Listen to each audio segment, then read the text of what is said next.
Hey guys, it's Mr. Irving. Today we are going to start talking about chapters 28 and chapters 29, the progressives. Now today we're just going to cover most of chapter 28. We're going to break up and talk about the political progressivism later on and get into the political presidents or the progressive presidents in chapters 29 later on. Now this is not a substitute for reading your book. Please do your homework and also check out your terms, but this should help you if you get stuck on some of the big issues of progressivism. So let's go ahead and get started. Try to not take too long. First question we got to wrestle with, who are the progressives? What does that even mean to be a progressive?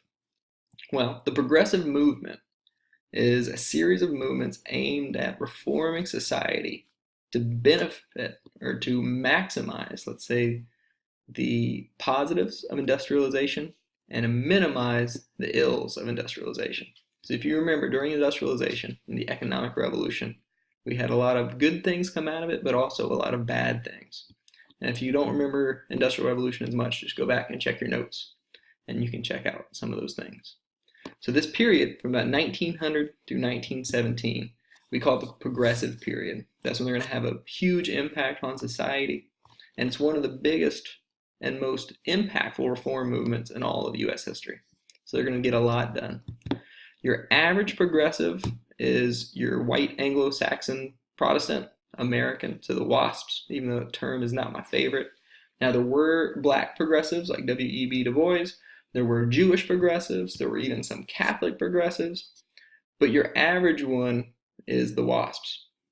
Now that being said, progressives are a very diverse group. They have a lot of different ideas, but there's some common ideas that's going to hold them together. Mainly these. The progressives were about waging war on monopolies. They are very anti-monopoly. They want to wage war on political corruption, especially in the cities. And they are promoting social justice.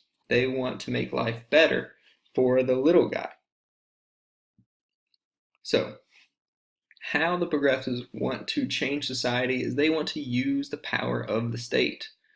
If you have trouble remembering the progressive, just remember they want to make a stronger government. The government should be that instrument for bettering the lives of the people. They should have a strong government that steps in and can help out with the people.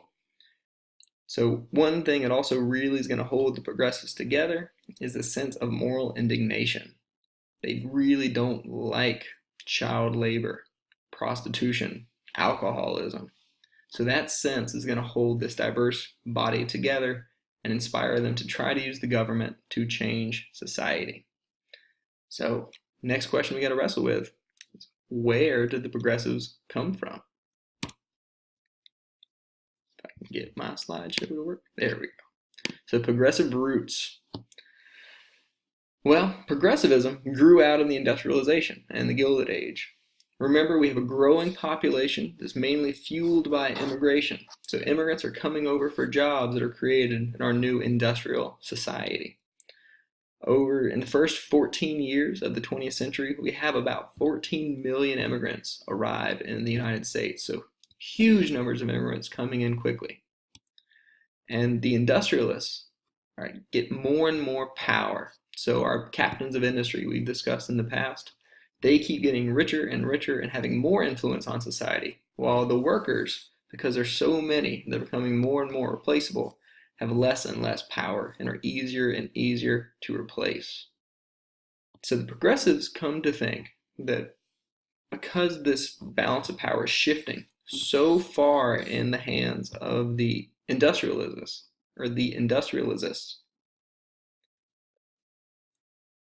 so grasping industrialists have more and more of the power, and we need to take some of that power out of the hands of the few and give it back to the hands of the many. And the only instrument we have strong enough for fighting against that is the government. The government should be the one that comes in.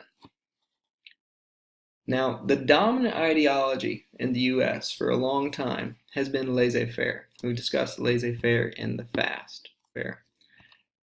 Now, really, you can look back from certainly at least the Civil War to here. It's been very much laissez-faire. The captains of industry have made more and more money, and the government has just kind of let it happen. However, the progressives, what they think about laissez-faire is just outdated now. The social and economic problems of today are too complex to be just left alone by laissez-faire. The people, through the government, have to take control. Now, before we get the progressive movement, we're going to have the populist movement. And we've talked about that a little bit before. But the populists, or the Populist Party, is the party that tries to represent ordinary people, not the business interests of the elite. And they originally started with farmers. And the first big-time populist leader that we've talked about, and you need to know, is William Jennings Bryan. So he's going to run for president over and over again. Interesting guy. Now, while Bryan and the populists will eventually fail, it's largely because people came to see them as radical. They wanted to just dramatically change the way things worked in the United States. They wanted the government to take over the railroads to benefit the farmers.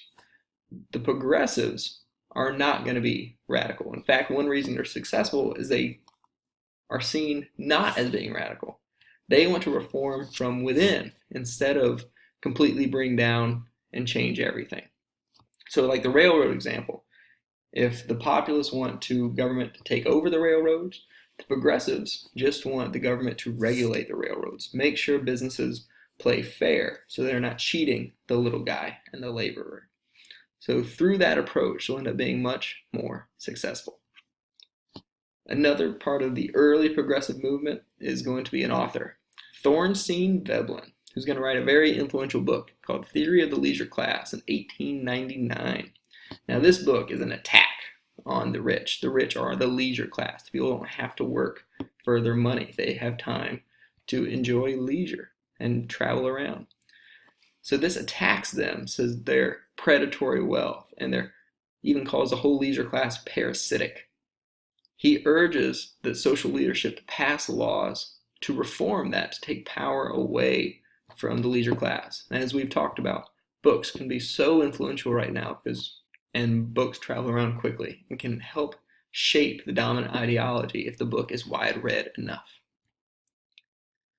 Another guy we need to talk about is Jacob Riis. Now, Jacob Riis was a Danish immigrant, and he's going to publish a very influential book called How the Other Half Lives in 1890.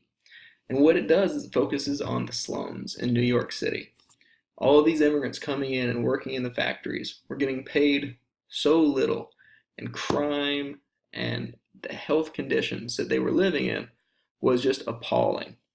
So Jacob Riis took pictures of them and then would have slideshows and show the wealthy middle class how the other half was living. How are the poor living in our society? And they were blown away by what they saw. Now, one person who's going to be deeply impacted by the work of Jacob Riis is going to be a young Theodore Roosevelt. He hated to be called Teddy, so we will try to call him Theodore as much as we can.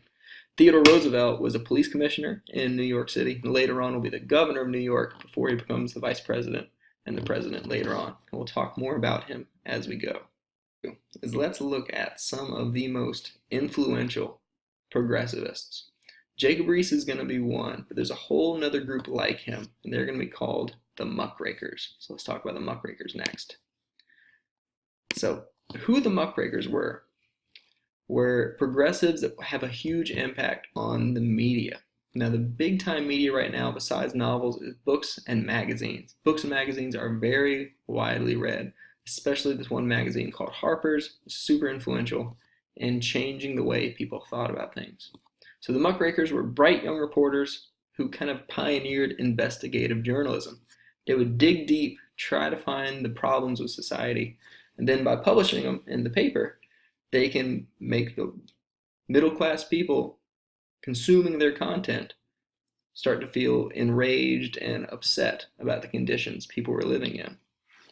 Now, actually, how they got their name was from Theodore Roosevelt. He actually used that name as kind of an insult, but it stuck, and they kind of liked the title, so it stayed with them.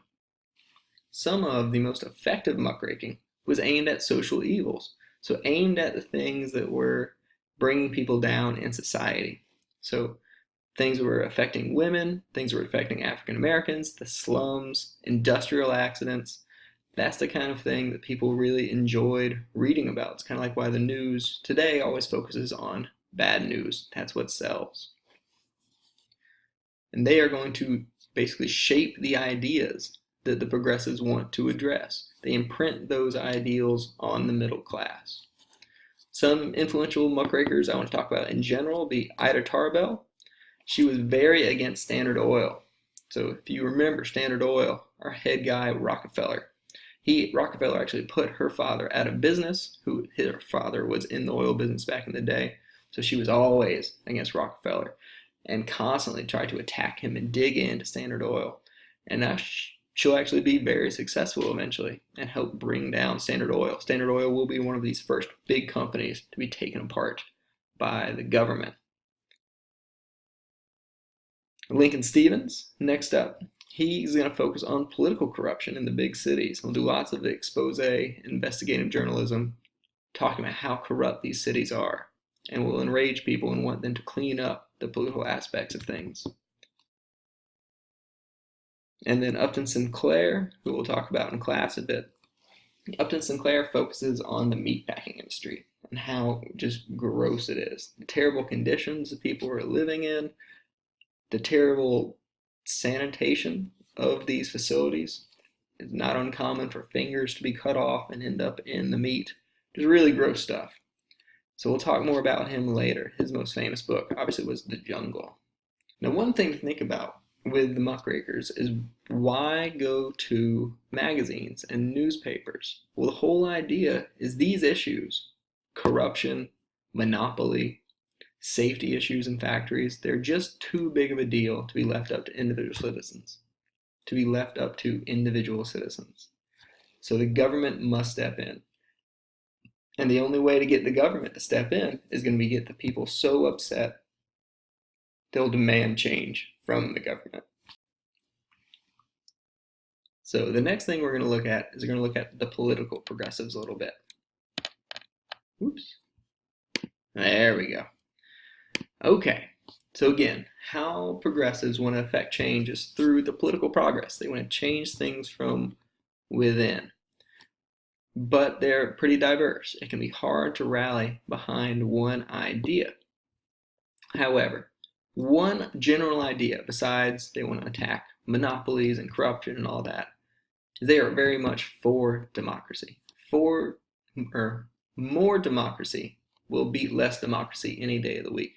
Because the more people know and the more people that can vote, people are generally good and sensible, and they will vote for changing things. They will give the government power to make all of life better for the common man.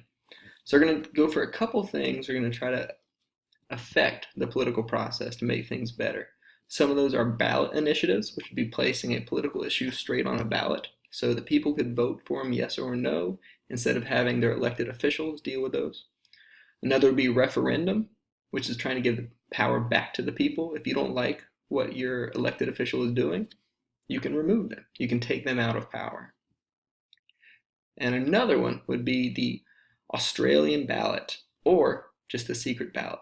Back in the day, people voted publicly. It was very easy to intimidate them, to keep them from voting the way they wanted to. So you go down to vote at the factory, they could have a factory foreman standing there, and if you didn't vote the way the factory owner wanted you to vote, you could lose your job on the spot. The secret ballot makes everything much more fair and less prone to being corrupted and getting into trouble. Now, a lot of these political movements are going to make a huge difference. All of them are going to be adopted at some point. But the biggest political movements that are going to work out for the progressives are constitutional amendments. The progressives think if something's a big enough deal, we should make it permanent. Put it in the Constitution so it can never go away. So two examples of this would be the 17th Amendment in 1913, which gives us direct election of senators. So now, more democracy, you personally vote for your senators. Beforehand, it was picked by the states. Also, later on, the 19th Amendment, which is a big one because that's the one that finally gives women the right to vote. Okay, let's move on now. Get out of political progressives and talk a little bit about progressivism in the cities. Okay. Now, in the cities is where a lot of the progressives are going to have their most impact. It makes sense because that's where a lot of the immigrants are, so that's where they're going to make their big stand.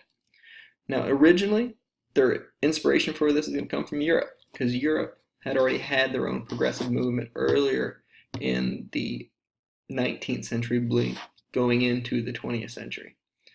And Europe's already figured out a way to clean up the streets in a lot of ways. They figured out how to clean up trash, to light the streets, to run the trolley cars more efficiently. And they've already had the government take ownership of certain utilities and things that are important to the people. So that's what they're going to try to do. They're going to implement a lot of things they learned from Europe, or a lot of the immigrants who are coming over from Europe are going to want. And they're going to implement those in large cities in the United States. This was not only in the cities. They're also going to make a lot of gains in rural areas. The most famous of these is going to be Governor Robert M. La Follette of Wisconsin. He's a huge champion of the progressive causes. He's going to fight against the railroads. He fights against monopolies. He fights against corruption. He's going to be kind of a progressive titan early on. And Wisconsin is not the only state outside of the population-dense areas. Oregon and California are not far behind by passing their own very progressive legislation. Now let's move on a little bit more and talk about one that everyone likes talking about. Let's talk about the Prohibition movement. Now women, even though they can't vote until 1920, have a huge role in the progressive movement. Now, you've read in your textbook, it talks about Jane Addams and Hull House and the whole settlement house movement. And that's a huge part of women's role in progressivism, and does a great job, and it's very, very important. Progressive movement started. But one issue that's really going to catch home with them, besides the settlement houses and taking care of immigrants and trying to Americanize immigrants, is going to be prohibition. They were drawn to issues that affected them. It's only natural. And prohibition movement is going to deeply affect them. Because if you think about it, when their husbands are out, or boyfriends or fathers were out, and they drank too much, there goes the money that was going to help the family, and it's just lost in a saloon. You're on to the kind of safety in factories movement. Because their kids were working in the factories, they wanted safer working conditions for those factories. Temperance, a bit more, before we go into the WCTU. Motivation for the Prohibition movement. There were a lot of saloons out there.